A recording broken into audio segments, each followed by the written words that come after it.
English like a native. Join my VIP program at effortlessenglishclub.com. Speak English confidently, fluently, at an advanced level. Join my VIP program at effortlessenglishclub.com. You can try it for just $1.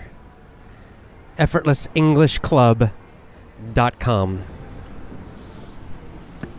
Coffee and talk today.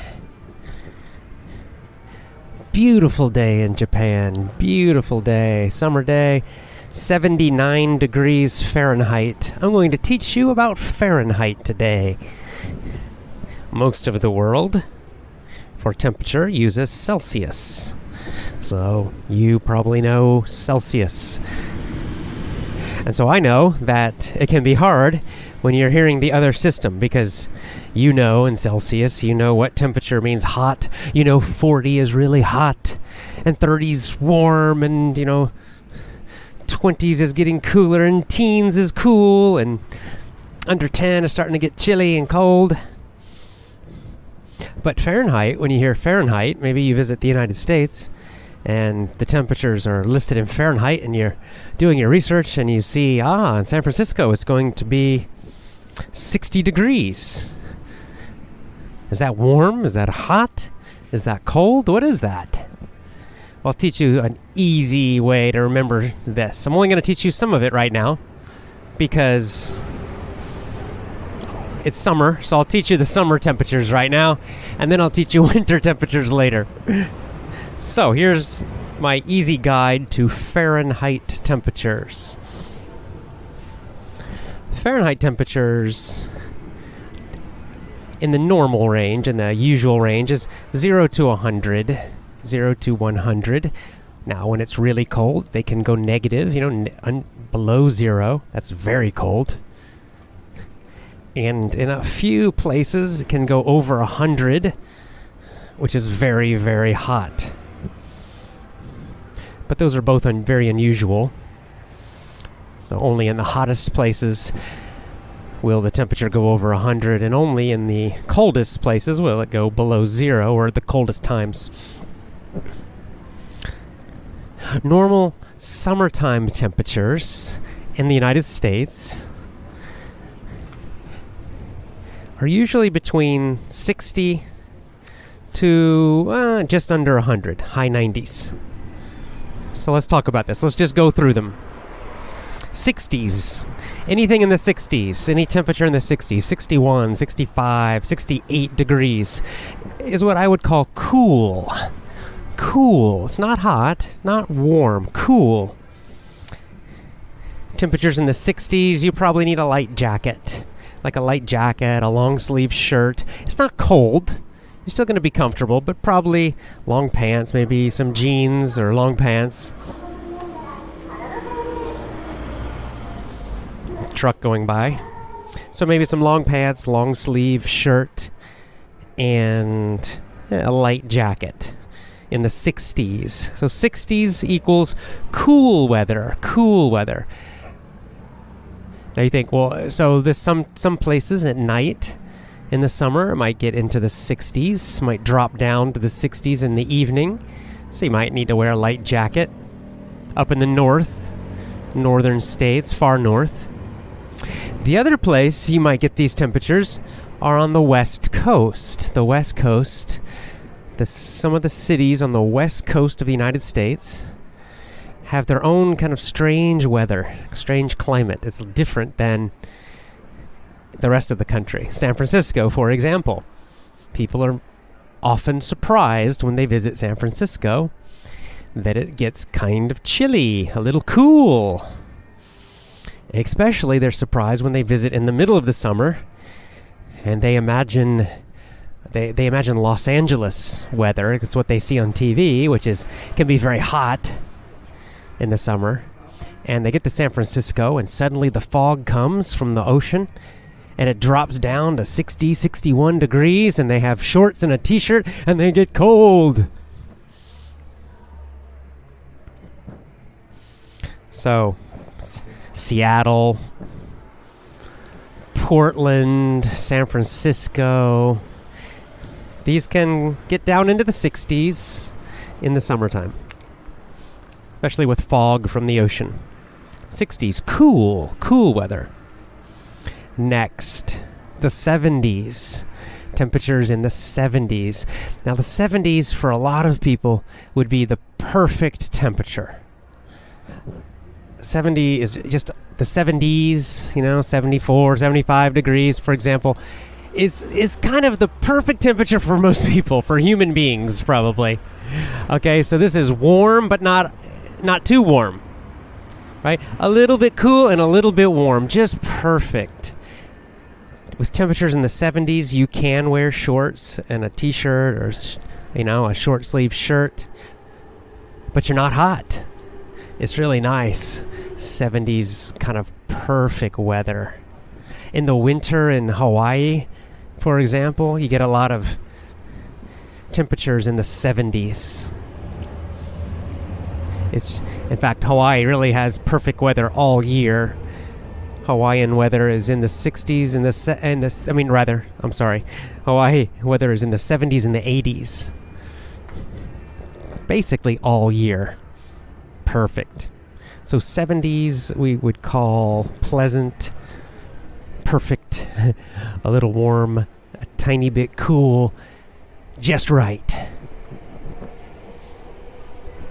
So next we get the 80s, temperatures in the 80s, 81, 82, 87, 88. Now in the 80s, it's very warm. Any temperature in the 80s, very warm. So it's starting to feel a little bit hot in the 80s, right? Definitely wear shorts, t-shirts, that kind of weather. In the 80s, with temperatures in the 80s, you can go swimming.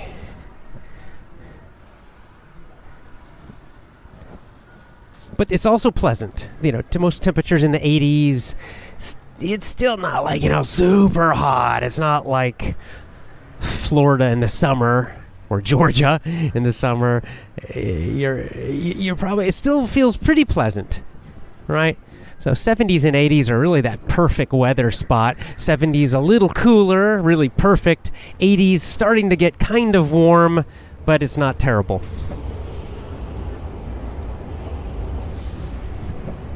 And then finally we have temperatures in the 90s.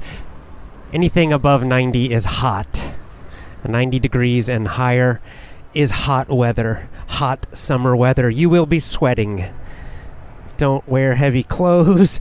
Don't wear lots of, long sleeves and things if you can avoid it.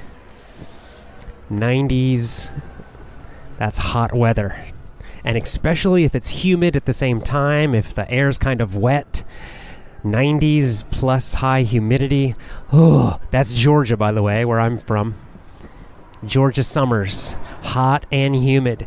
The temperatures are usually in the 90s through the summer, and it's very humid, very kind of wet air.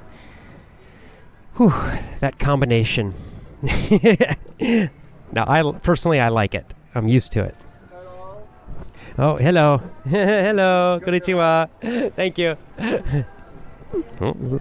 Some guy walking by just said hello to me, practicing his English a little. So hot and humid. 90s. The 90s. Any temperatures in the 90s Fahrenheit, that's hot. That's hot summer weather. Okay, this is no longer pleasant, right? In the 80s, it still feels fairly pleasant. It's not so bad. But most people, when the temperatures get above 90, they start complaining, oh, it's hot. If you're out a lot, especially in the sun, and it's over 90 degrees, you will be sweating. You will definitely be sweating. Thailand, much of the time is over 90 degrees Fahrenheit. And Thailand also is very humid most of the time. So hot and humid, big combination. Now in the United States, most of the United States in the summertime, in the middle of the summer, so June, July, August, You're getting in the middle of the day, you will get temperatures usually in the 90s for most of the country. The middle of the country, the south, most of it, it's going to be hot in the 90s. And then at night, nights are pretty nice. Night, it'll drop down into the 80s. In some places, it drops all the way down into the 70s at night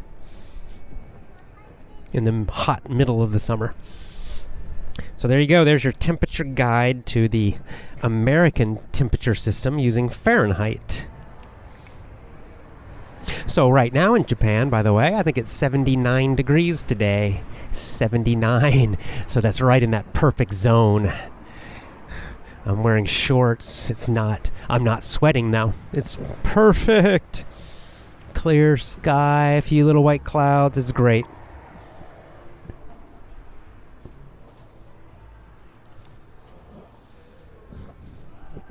I didn't do a video last night, video show, but I will tonight.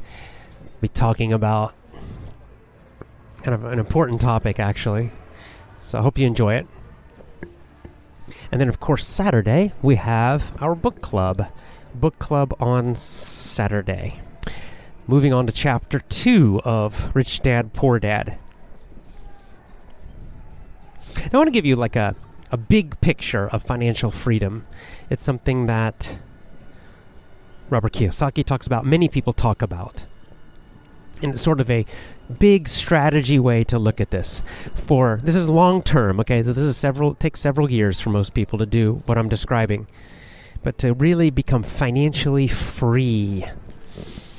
A common path, most people start as employees. I did. That's what most people do. Why? Because that's what we're trained to do in schools. And, schools are not really training us to be great thinkers. Definitely not. What they're doing is training us to be employees. And for most people, that's what they do their whole life. But even people like me and others who become entrepreneurs, most, not all, but most start as employees, and then they realize they don't like it, and then they have to teach themselves how to become entrepreneurs. A lucky few, start off at a young age as entrepreneurs. Maybe their parents taught them, maybe they just naturally always wanted to be entrepreneurs, and they got out of school and they immediately started doing businesses. So good for them, but that was not me, and that's not most people. So the path to financial freedom for most people, you, me, and most, is to start off as an employee. And then what do you do? It's very, very tough to be financially free as an employee. Just as an employee, it's very hard, right? You're getting a salary. Your salary is fixed. Your salary or your hourly wage completely depends on you doing the work. If you don't work, you don't make any money. Go on vacation, maybe you get 2 weeks or if you're lucky, you get 4 weeks or something, but otherwise, you don't make any money.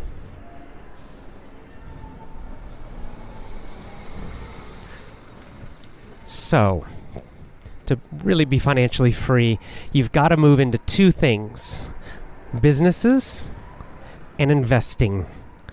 Businesses and investing. Now, some people choose just one, but I think the best path to financial freedom is actually to do both. And here's how it works. You create what I call a cash machine. A cash machine, okay, that has 3 parts, or eventually just 2 parts. So for most people, the first step is you have a job. You got some kind of job. You're working for someone else, like normal people, and you're getting your paycheck. So how do you start getting free from that? So the first step is to go to your baseline, cut your expenses as low as possible so that you have some extra money every month. This is the key. You gotta create somehow extra money so you can start doing other things. Otherwise, you'll never be free. You'll never be free. You'll be trapped. You'll be a wage slave for your whole life if you can't create that gap, right? So that your income is higher, hopefully much higher, than your expenses. That is the absolute first step. You got to get your income higher than your expenses. And you want that gap as big as possible. As big as possible. That gives you flexibility. That gives you choices. That opens opportunities. This is why it's so important. Why I'm going to keep talking about this idea of cutting your expenses, cutting your overhead, getting down to that baseline. So you do that. Maybe you're still working a job, but you've cut your expenses so low, now you've got extra money. Now you're making more every month than you're spending. This is your first cash machine, right? Just a job, a normal job like everybody else, but it's creating extra cash. Now the next obvious step, of course, you save it for a while. Just stick it in the bank or something, or under your pillow, doesn't matter. Just save it for a while.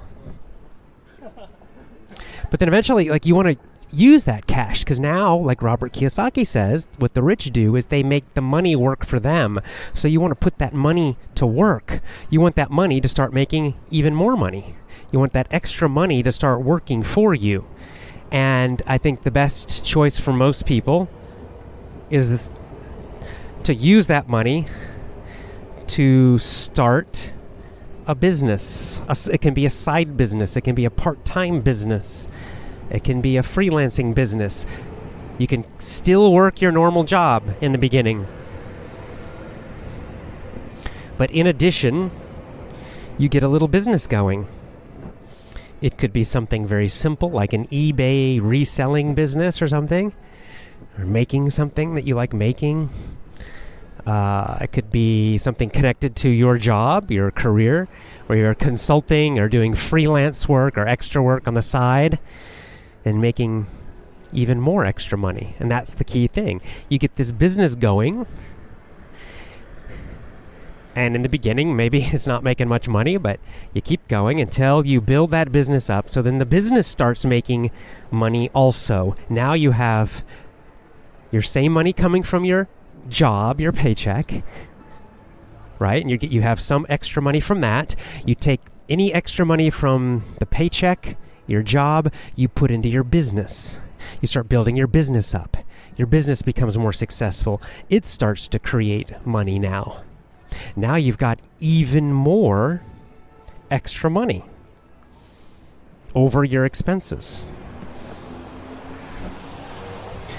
Your second cash machine is now working.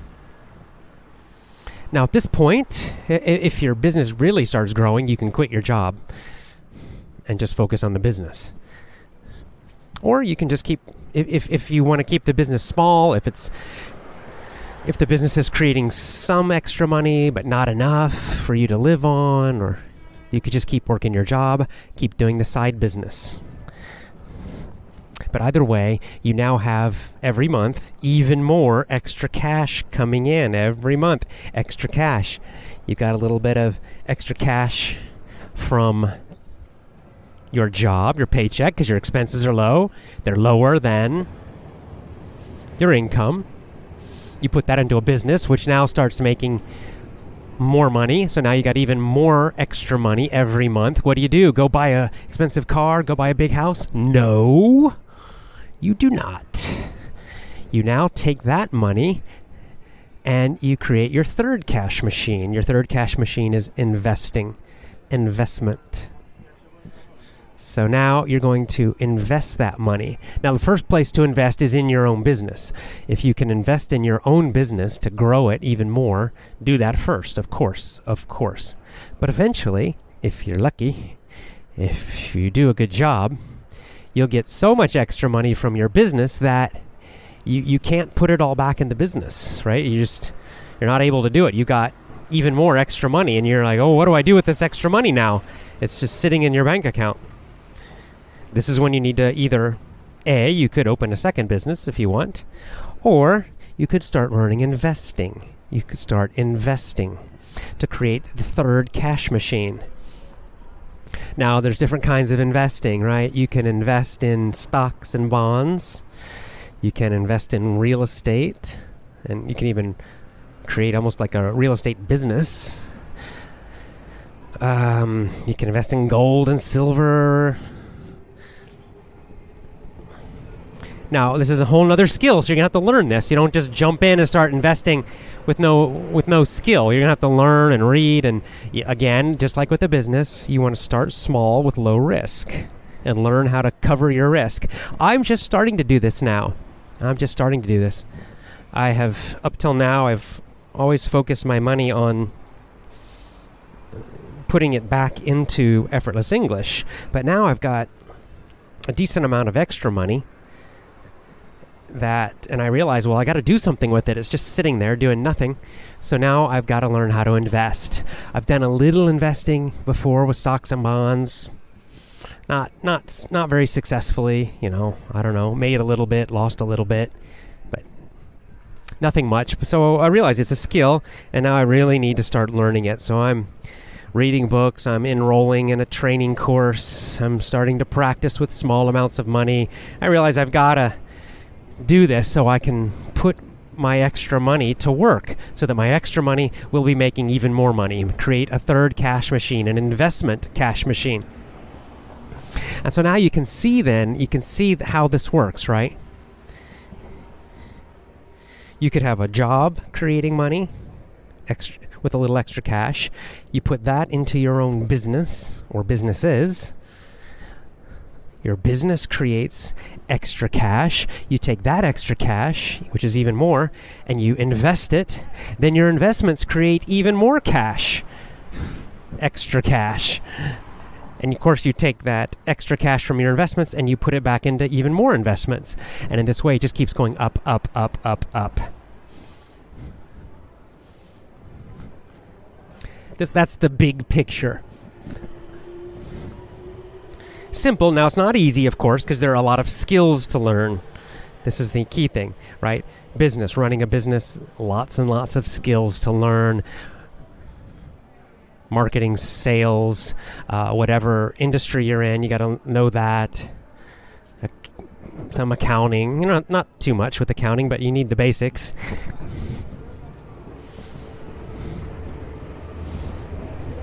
So that's how you do it. And then, of course, when you move to investing, then lots of other new skills to learn. So I'm just starting this now. I can't give you investment advice because I'm not an expert. I'm just starting to learn myself.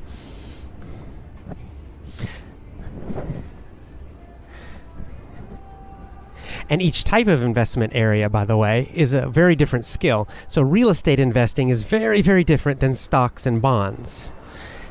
And that is fairly different than gold and silver. And that could be very different than investing in, like, angel investing in startups and things like that. So usually I'm realizing with investing, you've got to kind of pick one area first and learn it and really focus on it and learn all the skills and master that one first. Get really good at it, then maybe look at another one. So, for example, Robert Kiyosaki. Robert Kiyosaki became rich through real estate. He was a real estate investor. He still is a real estate investor, kind of small real estate investing. Houses, renting out houses to people, and then he moved up to apartment buildings.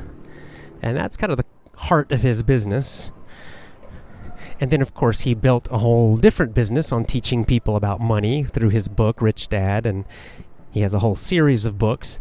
That's a whole separate business he's got. So he started with real estate business, became rich through that.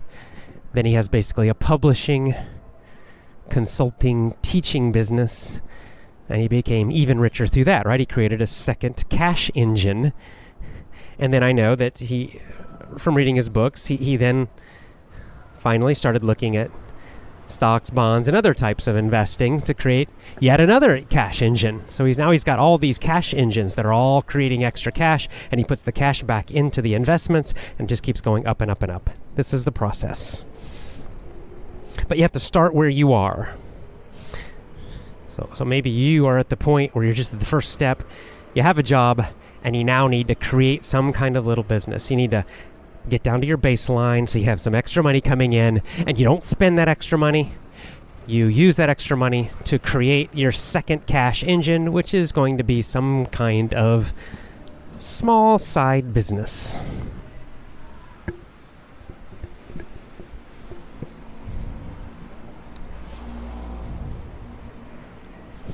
Education. What Kiyosaki's doing is financial education. Is so important. We talked yesterday in the coffee and talk yesterday that about the fact that most of us, and today still, most kids, teenagers, whatever, do not learn any of this. None of it. Money and the financial system, right at the center of our culture, our society, our lives. I mean, think how many hours per week, per month, per year, per lifetime most people spend working or dealing with money in some way. And yet, nobody's taught this. What do they teach you? Go to school, take a bunch of stupid tests and get grades. Then get out and get a job and a paycheck. That's what they teach you. That's it. That's all they teach you about money. And it's the way that poor and middle class people think. It's exactly what Robert Kiyosaki says. And let's be honest, they want the system that way because they don't want a lot of free, independent entrepreneurs and investors. No, they want a huge number of employees that are dependent on big companies for a paycheck. Easier to control. Less competition. So if you're sending your child to school, you're giving them to a system that will not teach them how to have the best life possible. That will not teach them the most useful and important skills necessary in our modern life to succeed and be happy. They're not going to teach you. Well, they didn't teach you, and they're not going to teach your kids. Your kids will learn nothing useful about money. Nothing at all. In fact, probably lots of lies and bad information. And let's face it, the teachers don't know. The teachers have no idea. The average teacher in the school system has no idea about money at all. Just like Robert Kiyosaki's real dad, his poor dad, was a teacher. He knew nothing about making money beyond just getting his paycheck. That's it. But it's worse than that. Your child will learn terrible social skills, not good ones. In a school, they'll learn a whole lot about bullying and teasing and trying to fit in and be cool. That's what socialization is in the school systems. It's teaching them to be a slave again, to be afraid of being different. That's what kids learn socially in schools. The other thing they learn is to sit on their butts in a chair while somebody talks about something boring for hours and hours and hours. They learn that learning and education is boring, low energy. Not surprisingly, when they finally finish school at age 18 or 22 or whenever, they don't want anything to do with education anymore. They are done. Their natural curiosity has been destroyed. And off they go to work. And they learn very little for the rest of their lives. And the rest of their lives, they think of learning as something that is unpleasant. Or at the very least, a little boring. Certainly not wonderful and exciting like it was when they were small. That's sad. It's tragedy. John Taylor Gatto, who wrote Dumbing Us Down, probably our next book for the book club, he tweeted something out today about how basically this idea of school is radical and terrible and horrible. That when you really think about what is it, what are we doing? What we're doing is we're taking our own children, they're ours, right? We are the father, we are the mothers.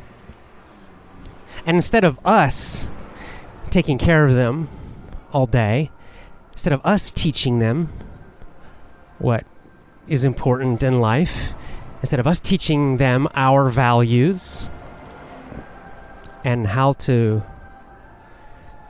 live a good, happy lives according to what we think, no, instead of that, what do? We send them off for half the day or more to some stranger, somebody we know nothing about, some teacher, some employee in a bureaucracy, a bureaucratic employee. That's what a school teacher is. You know nothing about that person. How many minutes do you spend communicating with your child's teacher? What do you really know about them? Do you know what they do in their private life? Do you know what their values are? Do you know what their beliefs are? I mean, I'm sure when you meet them for a few minutes at the school, or maybe have a little meeting with them about your kid, I'm sure they seem like they seem nice, they seem friendly. Well, of course. Anybody can seem nice and friendly for a few minutes. What are they really like? You don't know. That's the point. You don't know. And maybe one year they might be wonderful. Maybe they really are truly wonderful people. But then the next year, and then the next year, they keep getting different teachers every time. Are they all wonderful? Are they all good? Do you really know anything about them? You don't. And so what you're doing is you're sending your child, your blood, to be taught and programmed, mentally and emotionally programmed by a stranger. And that stranger, that teacher, and that system, that bureaucracy, is going to program them with their values, not yours. They're going to do what they think is important, not what you think is important. And I guarantee it's going to be different many times. I mean, just look at the government of your own country. How wonderful are the politicians? Do you think they're good, honest people? Would you want them raising your children? Do you trust them to do that? Because that's what they're doing.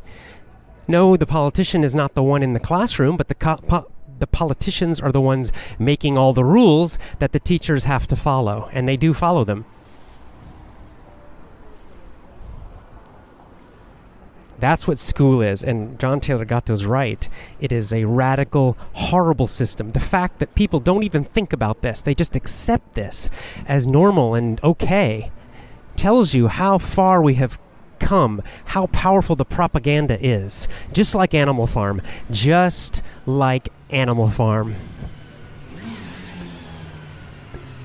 Because when this system started, this schooling system, when it started back, 150 years ago or more in some countries, the people they recognized how radical and terrible this was. Many, many, many people fought against it, about this idea of sending their own children off to some government bureaucracy where they could be programmed for hours and hours and hours by strangers. But now, all these years later, thanks to all the propaganda, most parents think, oh, it's just totally normal, no problem. They don't even think about it. They don't even question it. I mean, all I have to do is look in the United States, for example. Now they're programming these kids, teaching them about all this transgender garbage, about how, we have to accept that, a 10-year-old boy can pretend to be a girl, and maybe we can even inject them with chemicals and hormones. I mean, it's child abuse. But that's the values. Those are the values that the American school systems are now teaching. Now, I guess if you agree with that, no problem. But what if you don't agree with that? You still going to send your kid off to be programmed with that garbage? It's not just that. School systems are full of drugs and alcohol. Full. In the United States, Canada, the West. Once you hit about middle school, that's pretty early, like 12 years old, lots and lots of those kids are doing drugs. Lots of them are drinking. And that's what your kid's around. That's the socializing. See, one of the excuses people make for schools, they'll say, oh, but if I don't send them to school, how will they socialize? Well, they'll socialize very well by learning from adults like you, their own family. They'll learn to be very honorable and good in their socializing. But you send them off to school to be around the worst of the worst, and a lot of terrible kids coming from a lot of terrible families. Guess how they will be socialized? They're going to be socialized with bullying. They're going to be socialized by a lot of other kids doing drugs and alcohol at a fairly young age. They're going to be socialized by a lot of kids who are just watching garbage movies. A lot of kids who are into pornography and other garbage at a young age. That's the socialization they get, most of them. That's what you're sending them off to learn.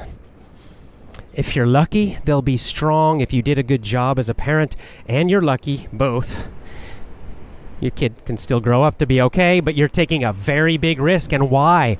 Why? Because the thing is, these schools are also absolutely terrible about teaching the basic academic subjects. They are horrible. I mean, just basic stuff. Math, science, history, reading. That's it. Those basic topics. Homeschooled kids perform much, much better in those areas. Homeschooled kids, on average, perform much, much better academically and on tests, on standardized tests. They perform better. They need less time to do it every day. And they're learning the values and the social skills for life from their own parents. So, for example, if you're religious, you can raise your child in your own religious values, not send them off to a government school where they'll be taught that religion's bad and taught a whole bunch of other stuff. Or maybe you're not religious and you have some other value that you think is important, or other things in life you think are important. Same thing. Maybe you want to teach your child about financial literacy and understanding finances and all these things that we're learning now with Robert Kiyosaki. You can do that instead of them going off to school just to learn to be wage slaves.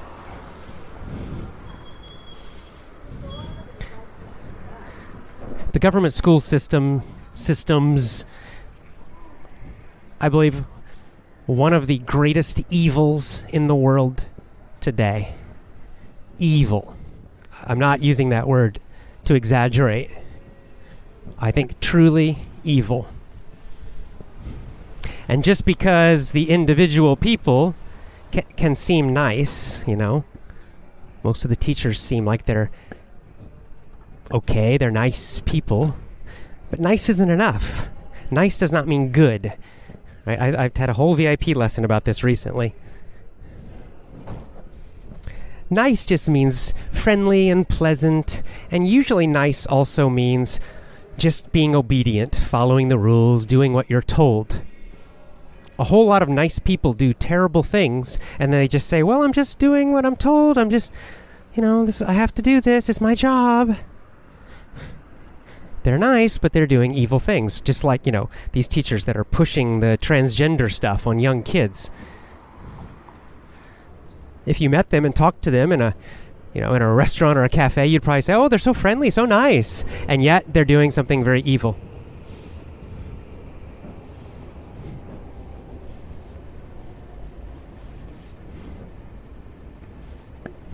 So, we have to get back to this understanding of, these are our children. They're our children. They're your children. You are 100% responsible for raising them. And just because you get some free babysitting by sending them off to a school, it's not worth it, man. It's not worth it. And that's how they get a lot of parents. I think that's why most parents support the school system. If they were really honest, if they would just be really honest and stop talking about all the bullshit about, social skills. Yeah, right. Come on. If they're really honest, most parents would admit the reason they like the school system is it's free babysitting. It's half a day where someone else watches their kids and they don't have to. Free daycare. That's what it is. Just, we have to be honest about this first and recognize it. But it's a terrible price you pay. It's a very terrible price you pay. And this is why, like we see it in the West, Europe, North America for sure. It's normal now. The normal situation, people accept this. The normal situation is that children become teenagers. And now, when I say teenagers, I mean pretty young. Not just, it used to be like 16. But now it starts happening around age 13, maybe. Sometimes even earlier. The children become teenagers, and suddenly they have a bad relationship with their parents. Suddenly they start to go against their parents. Suddenly they start listening to a bunch of nasty garbage music. Many get involved with drinking, alcohol, different kinds of drugs. Many get involved with other kids who are bad.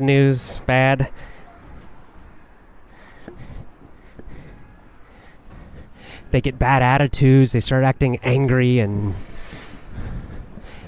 arguing and fighting against their parents and rejecting their parents and their parents' values. This isn't an accident. If you watch the media, they act like this is just normal. This always happens. No, this is a modern thing. This started happening, I don't know, in America it started happening around the 1950s, after World War II, when the school system really took over and became very strong. That's when this whole teenage culture and teenage rebellion and teenage attitude really started, and it's gotten worse and worse and worse, and now it's really horrible. And it starts quite young. So basically what's happening is families are being destroyed or weakened. This is not normal. It's not healthy. It's not good for... Of course it's healthy and good for a child as they get older to want more independence. This is natural. They're trying to move towards being an independent adult. That's fine. We all expect that. But this just horrible attitude, the anger and resentment towards their parents, the rejecting of their family's values, the broken or the weaker relationships with their parents, getting involved with all the garbage media culture, drugs, the alcohol. That stuff is not natural, it's not healthy, it's not good. You don't want it, but it's a result of the school system. And that, at least in the United States, that is now normal. That is what most kids do. Most parents, when their kids become teenagers, it's like they lose their own children. And suddenly their own children don't like or respect them anymore. That's terrible. And suddenly their own children are focusing on other children for advice. Other stupid children who have no fucking idea. Sorry to use bad language, but it's the truth. So there's a big danger of the school systems. How do we get out of that? I think homeschooling, and I think thankfully we now have the internet, and homeschooling is going high tech, and there are so many different programs now I mean, there are so many online programs. There are programs where you can just enter your kid in the program. You don't have to do all the teaching yourself, but you can look at the program and make sure it fits your values, make sure it's good, make sure it teaches the things you think are important, and then you just kind of put the child into the program and you help them. You can support them, but they mostly work through it independently, which is also great because they're learning how to learn independently. They're learning to be productive on their own without being pushed all the time by a teacher. And they're learning to be more efficient. Also, good skills to be responsible. Or if you like, you yourself can do all of the teaching, or you can do anything in between. You can also, hire a tutor. You hire somebody for a specific subject. A lot of parents are scared of math, not at the young age, but they're scared, my child gets into high school age, secondary school. I can't, what will I do? How will I teach them math? Well, first you let them try to learn on their own, but if they really need help, just hire somebody. You could hire a grad student from a local college or something to tutor them, come over once a week and just help them out with any questions. Or you could even hire a teacher from the local school who wants some extra money. Or you could hire someone online who's a math tutor. Just to help them and answer their questions. And this could be very cheap, very inexpensive. There's so many solutions now.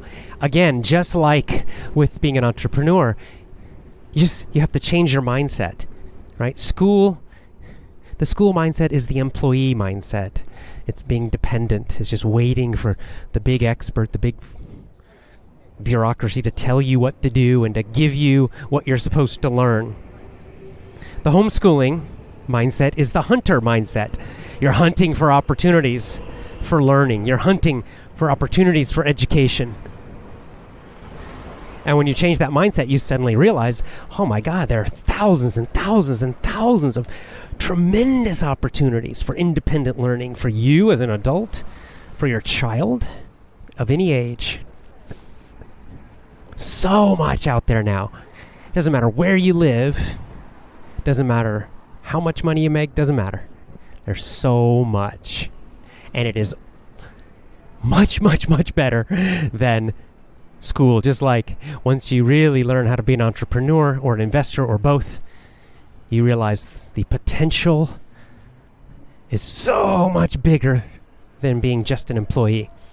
So I encourage you, look into homeschooling. If you're a parent, look into it. Again, you can start it part-time, just like you can be an employee, and then you can start a business on the side, extra, after work. Well, you can do the same with your kids if you're a little nervous about it. Still let them go to school, but then get them into some kind of extra program, some kind of extra independent learning program at home. It could be something online. Get them into it. Have them try it. Start teaching them how to learn independently, be more independent with their education, and then see what happens. Maybe they'll love it. And eventually maybe they'll say, oh, Mom, Dad, I don't want to go to school anymore. I'm done. Or maybe you'll decide, okay? It's not just what they want. You're the parent, so you got to be the leader. And sometimes you do things because it's best for your kid long term, even if they don't like it in the short term.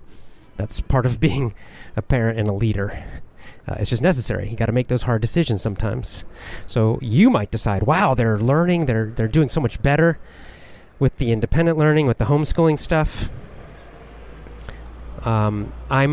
It's making a closer connection with them, me and them, because I'm now involved in their education instead of just asking them, oh, what did you learn today? Oh, did you do your homework? No, now you're involved in the teaching. You're connecting through their learning and education. It creates stronger connections, better relationships between parents and kids, and you start seeing these benefits. You might decide, well, school's over, kids. It's done. The point is, you can try it out. Okay, you don't have to just jump in and with this huge risk. If you're scared, you can do it in little ways, part-time, extra on the side, just like with business. And in general in life, if you're scared of something, find a way to do it in a small way with lower risk. And that's a great way to try something out, learn some skills, and start to build your confidence. Then once you do that, then next you make the big change. Then you make the big jump.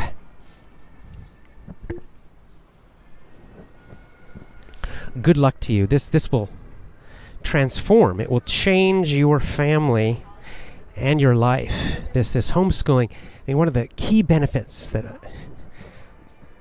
homeschooled children and families report again and again and again, even more than the academic success. They have better academic success for sure. They learn better. They're smarter, no doubt.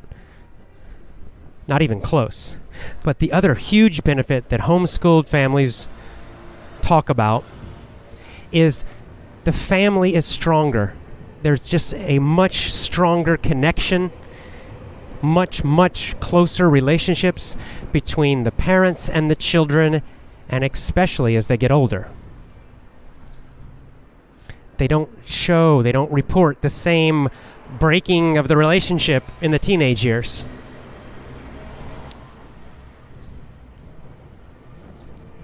So huge benefits. I'll be talking much more about this topic, well, as long as I'm doing this podcast. I'll talk to you again soon with the Big Effortless English Show later today, later tonight for me in Japan. Until then, join my VIP program at effortlessenglishclub.com. effortlessenglishclub.com. Lots of love to you, and bye for now.